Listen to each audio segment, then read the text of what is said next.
어제 하루 대한민국에서 발생한 주요 뉴스 헤드라인을 방송사별로 정리해 빠르고 정확하게 전달해 드립니다. 주요 헤드라인 뉴스 지금 시작합니다. JTBC가 뽑은 헤드라인은 윤 대통령의 석방 이후 극단적인 분열 양상이 심화되고 있습니다. 법원행 정처장이 국회에 나와 즉시 항고를 통한 상급 심판단의 필요성을 언급하며 논란을 재점화시켰습니다. 이에 법사위에서는 윤 대통령 석방을 둘러싸고 여야가 충돌했으며 불출석한 심우정 검찰총장에 대한 비판도 불가피해 보입니다. 구속기간 산정 방식에 대해 이완규의 과거 저서에서도 날짜로 산정한다는 내용이 확인되었습니다. 한편 일촉즉발의 위기 속에서 선고일의 진공 상태 착수가 우려되고 있습니다. 일부에서는 과거 폭동 사태를 되새기며 필사적인 대비를 하고 있으며 경찰을 비웃으며 헬멧 쓰면 된다는 극우의 발언도 나오고 있습니다. 아이들의 안전을 우려해 선고날 휴교를 검토하는 학교도 있습니다. 국민이 나설 때라며 촛불 집회의 규모가 커지고 있고 선고가 늦어지면서 혼란도 가중되고 있습니다. 국민의힘은 전황일시를 앞세워 국민저항권 세미나를 개최하며 극우 인사들에게 발언 기회를 제공했습니다. 여당 의원 절반 이상이 릴레이 밤샘 시위에 동참하고 있습니다. 한편 발광체 발언도 명태균 씨의 조언이었다는 의혹이 제기되었습니다. 김영선 전 의원은 명태균 씨와 김건희 여사를 만난 사실을 인정했습니다. 오세훈 서울시장 의혹과 관련해 검찰이 이틀째 조사를 진행 중이며 김영선 전 의원의 SH공사 사장 준비 진술도 있었습니다. 충격적인 하늘이 살해 사건의 교사범은 48세 명재환으로 밝혀졌으며 코인 직거래 유혹으로 현금 1억 원을 들고 달아난 외국인 사건도 발생했습니다. 기상 소식으로는 밤부터 황사가 습격할 예정이어서 출근길 마스크 착용이 필요합니다. 정책 면에서는 받는 만큼만 세금을 내는 상속세 대수술이 논의되고 있으나 부의 대물림 확대와 세수 감소에 대한 고민이 있습니다. 이재명 대표는 선고 2주 전 위헌 법률 심판 제청을 다시 신청했습니다. 돌빈 뉴스에서는 윤석열을 각하라고 부르자라는 주장에 대해 조명했고 누가 없는 죄를 만들기라도 라는 주제로 이야기를 나누었습니다. 미국은 철강과 알루미늄에 25% 관세를 발효했고 미국과 우크라이나는 30일간 휴전 합의를 이뤘습니다. 마지막으로 치매 환자 100만 명 시대가 눈앞에 다가오면서 우려의 목소리가 커지고 있습니다. 반탄 시위대가 모인 헌재 앞의 밤을 취재해 보았습니다. MBC가 뽑은 헤드라인은 최근 윤석열 대통령의 구속 취소 결정을 둘러싼 논란이 계속되고 있습니다. 법원행 정처장이 즉시 항고가 필요하다고 언급한 가운데 대검찰청은 검토 중이라고 밝혔습니다. 윤 대통령의 재구속 여부에 관심이 쏠리는 가운데 일선 검찰에서는 혼란이 가중되고 있으며 심우정 검찰총장의 거취에 대한 논의도 커지고 있습니다. 한편 여당 의원 82명이 국민저항권을 언급하며 전국 흔들기에 가세했고 일각에서는 윤 대통령을 각하로 부르자는 주장도 나오고 있습니다. 이재명 대표 암살설까지 제기되면서 친명, 비명 모두 위기감 속에 하나로 뭉치는 모습입니다. 내란 혐의로 구속됐던 대통령이 석방되어 거리를 활보하는 상황에 대해 정의가 무너졌다는 비판도 제기됩니다. 계엄 절차와 관련해 합참 대신 국방장관의 역할이 강화된 것으로 계엄 절차를 수정했던 것으로 알려졌으며 이전 매뉴얼을 파기한 이유에 대한 의문도 제기되고 있습니다. 유족들의 호소는 외면받는 반면 극우 음모론이 확산되고 있습니다. 김 여사 일가의 땅 문제와 관련된 의혹 해소 대신 조사가 중단된 점도 논란이 되고 있습니다. 수백억 원을 들인 해외 순방에도 불구하고 외교 관계는 오히려 악화된 것으로 보입니다. 헌법재판소의 탄핵 심판 결정이 이번 주를 넘길지 주목되고 있으며 박근혜 전 대통령 탄핵 때와 마찬가지로 끝까지 심사숙고하는 모습입니다. 한편 방통위에서는 위법한 2인 체제로 EBS 사장 선임을 강행하려는 움직임이 있습니다. 경제 분야에서는 부동산 시장과 대출 시장의 변화가 감지되고 있으며 하늘양 살해교사의 신상이 30일간 공개되었습니다. 미국에서는 머스크 챙기기에 나선 백악관이 테슬라 차량을 구입했던 것으로 알려졌습니다. 미국과 우크라이나는 30일 휴전에 합의하였으나 러시아는 검토 중입니다. 상속세 개편안의 효과와 한계에 대한 분석도 나오고 있습니다. 중산층은 부담은 덜지만 자산가들에게 혜택이 집중되어 있는 것으로 보입니다. 국내에서는 미세먼지 농도 상승으로 내일은 마스크 착용이 필요할 것으로 예상됩니다.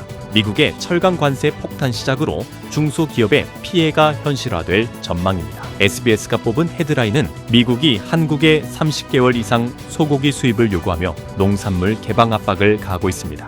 이에 대한 불신과 반발이 커질 것으로 예상됩니다. 한편 철강과 알루미늄에 대한 25%의 관세가 시작되어 중소기업들이 비상에 걸렸습니다. 미국의 테슬라 주가 상승으로 일론 머스크의 자산이 증가했으며 트럼프 정부는 경기 침체가 없다고 주장하고 있습니다. 정치권에서는 헌법재판소의 윤석열 대통령 파면 선고가 이번 주를 넘길 것으로 보입니다. 헌재는 안전 강화에 돌입했고 인근 학교는 선고일에 휴교를 할 예정입니다. 야당은 매일 행진과 시위를 통해 파면을 위한 힘을 모으고 있으며 여당은 탄핵 각하를 위한 집단 탄원서를 제출하고 릴레이 시위를 벌이고 있습니다.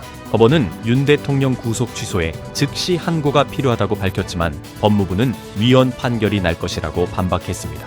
검찰은 석방 시 즉시 항고가 불가능하다고 주장했습니다. 환경 문제로는 중국발 황사와 스모그가 한국을 뒤덮어 전국적으로 대기질이 악화되었습니다. 상속세 제도가 75년 만에 대폭 개편될 예정이며 각자 받은 만큼 세금을 내는 방식으로 변경됩니다. 반도체법 막힌 정부는 특별 연장 근로를 2배로 늘려야 한다고 주장했습니다. 홈플러스 사태에 투자자들은 분통을 터뜨리고 있습니다. 초등생 살해 사건의 피의자는 48세 명재환으로 밝혀졌으며 동기는 분노의 전이로 추정됩니다. 한밤중 아파트 화재는 캠핑용 배터리 발화가 원인으로 의심되고 있습니다. 차에서 내려 사고를 도와주던 중 연쇄 추돌 사고로 4명의 사상자가 발생했습니다. 국제뉴스로는 필리핀 두테르테 전 대통령의 마약과의 전쟁으로 3만 명을 살해하여 압송되었습니다. 대학가를 점령한 유튜버들에 의해 폭언과 폭행 피해가 속출하고 있습니다. 내년 치매 환자는 100만 명이 넘어설 것으로 전망되며 치료보다는 돌봄이 부담되고 있다는 의견이 전해졌습니다. 한국과 미국의 합작 우주 망원경이 발사되어 우주의 기원을 찾는 연구를 시작할 예정입니다. 여당과 야당의 민생정치 행보가 계속되고 있습니다. 이동통신사들이 7년간 담합한 정황이 드러나 1,140억의 과징금을 부과할 전망입니다. 미국과 우크라이나가 30일 휴전에 합의했으며 이제 공은 러시아에게 넘어갔습니다. 아동학대 사망사범 3명이 추가로 송치되었습니다. KBS가 뽑은 헤드라인은 헌법재판소가 윤석열 대통령 탄핵 심판에 대해 최장기간 고심 중인 가운데 내일 감사원장과 검사 3인에 대한 탄핵 심판 선고가 예정되어 있습니다. 당초 최우선 처리하겠다던 윤 대통령 탄핵 심판 선고가 늦어지는 이유에 관심이 쏠리고 있습니다.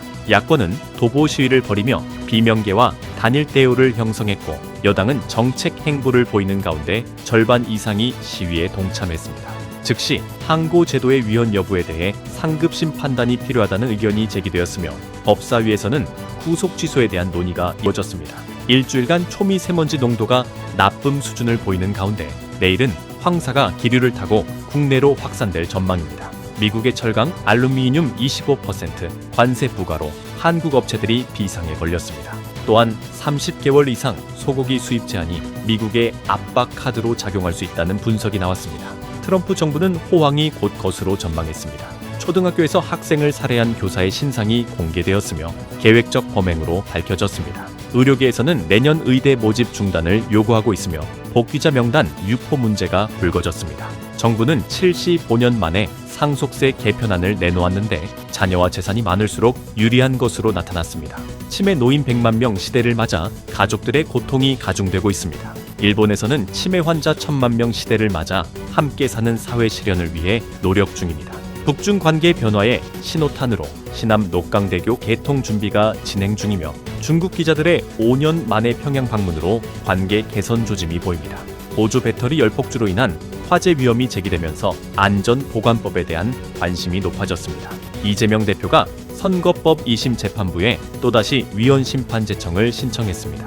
우크라이나와 미국은 30일 휴전에 동의했으나 러시아의 결정이 주목됩니다. 한미 합작 우주망원경 스피어 X가 우주로 발사되었습니다. 통신사들의 번호 이동 가입 조정 담합에 대해 과징금이 부과되어 반발이 일고 있습니다. 마지막으로 숏폼 시대에 맞춰 사라졌던 시트콤이 부활하고 있습니다. 주요 헤드라인 뉴스는 JTBC 뉴스룸과 MBC 뉴스데스크, SBS 8시 뉴스, KBS 9시 뉴스 헤드라인을 알려드립니다. 전해드린 뉴스 헤드라인이 도움이 되셨나요? 앞으로도 빠르고 정확한 소식으로 찾아뵙겠습니다. 구독, 좋아요, 알림 설정 잊지 말아주세요. 영상 제작에 큰 도움이 됩니다.